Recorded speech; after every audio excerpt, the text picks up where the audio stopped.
Dear believer, have you ever stopped to consider why you believe what you believe?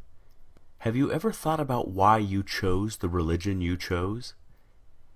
Why do you believe in Jesus Christ as the only means to eternal salvation, and not in karma or reincarnation?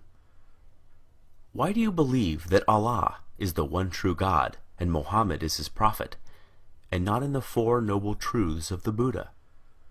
Why do you hold to the Torah as the only revealed word of God, and not the Bhagavad Gita? Dear believer, do you ever wonder why your heaven resembles a utopian earth, and is composed of the same base elements found right here on this planet? Do you ever wonder why your deity governs within a power structure that resembles that of the specific time and place in which your holy text was written? Do you ever wonder why your God looks just like you, or the animals with whom you share the planet? Dear believer, is the faith you practice the dominant one within your culture? Do you not find it at least a little suspicious that the overwhelming majority of all religious believers adopt the religion of the society into which they were born, yet remain convinced they've lucked out or been divinely admitted into the one true faith? Does it not make you at least somewhat apprehensive that almost every person of faith chooses belief not because of its virtues, supporting evidence, moral codes, or expression of worship, but rather because it was what they were born into? Why, out of the abundance of faith choices available, does almost every believer on the planet choose the faith that's within arm's reach? Are you a Christian because you were born in America or Europe? A Muslim because you were born in Saudi Arabia or Indonesia? A Buddhist because you were born in Japan or China?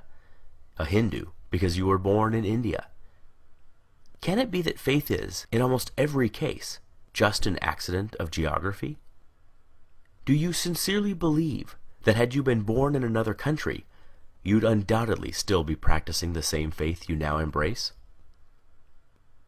Dear believer, is the faith you practice that of your parents and their parents before them? Is it the first to which you were exposed? Did you know that nearly all religious devotees end up believing what they were taught to believe by their parents? Why is it that we scoff at the idea of labeling a young person a Republican child, or a Marxist child, or a Keynesian child, understanding he or she lacks the intellectual discrimination, life experience, and wisdom to make such a complicated and nuanced decision? But we do not raise so much as an eyebrow when a youngster is referred to as a Christian child, surely a choice no less complex. Could it be that there's no such thing as a Muslim child, just a child of Muslim parents? Dear believer, you are supremely confident in your faith. You know it is the right one, and all others are wrong. You are literally willing to bet your eternal soul on that very fact. And yet, have you ever stopped to consider that there are 24 major religions and literally thousands of different faiths practiced on this planet? Did you know that within Christianity alone, there are more than 45,000 different denominations, each claiming to understand ultimate truth better than all the others? Do you realize that each member of every faith practiced is just as devout, just as sincere, and their conviction every bit as sure as yours? Did you know they too read infallible holy texts, have airtight apologetics, have experienced miracles, feel God's presence, sense his still small voice, obediently follow his perfect will for their lives, love him indescribably, and can defend their belief with the same fervency as you do yours?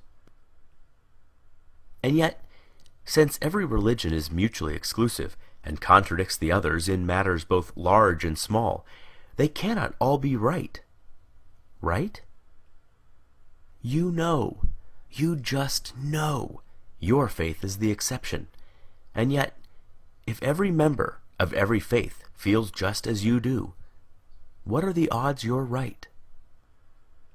Dear believer, I've often been told that my unbelief is a guarantee of missing out on heaven and ending up in hell. But who's heaven? Who's hell? I've often been told that I should, just to be safe, accept God. After all, what have I got to lose? But who's God? Given so many options, aren't I more likely to choose incorrectly? Might not I be better off wagering on no God rather than on the wrong God? You put it to me, what if you're wrong? But what if you're wrong? What if, rather than Jehovah, Allah is the one true God, or Shiva, or Wu-Tan, or some god on the other side of the planet you've never even heard of yet?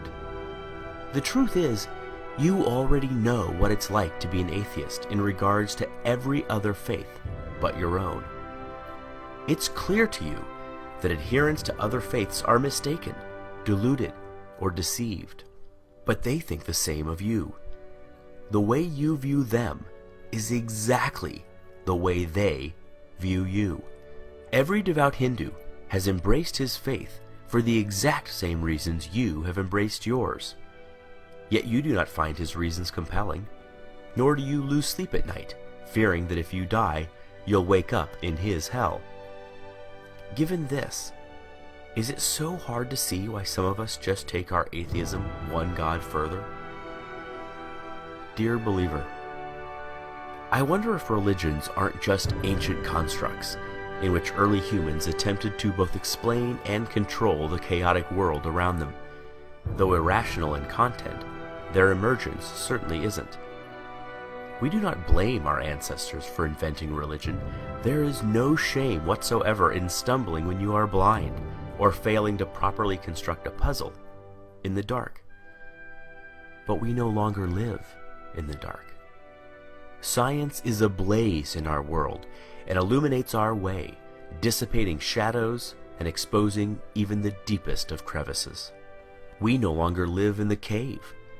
We have crossed the valley, scaled the mountains, and have begun to make out the magnificent vista on the other side. We no longer require comforting stories to make us feel safe or valued. Is it not time that our beliefs match our discoveries? Is it not time that our ideas reflect our new perspective? There is equal, if not greater awe in reality than there is in fantasy.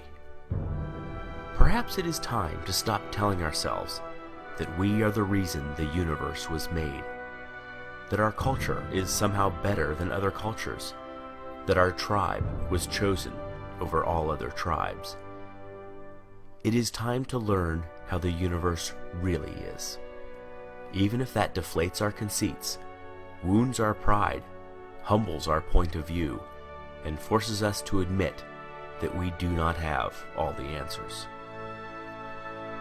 Believer, if you honestly value the truth above all things as you claim, as I truly know you do, you must confront these fundamental questions.